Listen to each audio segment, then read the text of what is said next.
সেই প্রদীপ যেটা জল দিলেই জ্বলবে। দেখো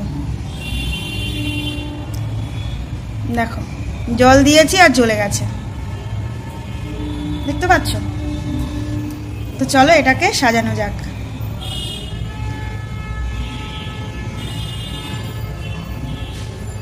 কত সুন্দর লাগছে দেখতে।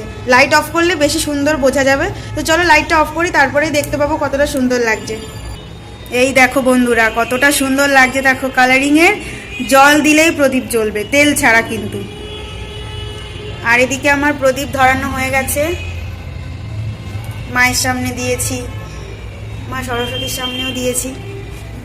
প্রদীপের আলোতে আমাদের ঠাকুরঘর পুরো আলোয় আলো হয়ে গেছে। তো দেখো সব দিকে সুন্দর করে সাজিয়েছি।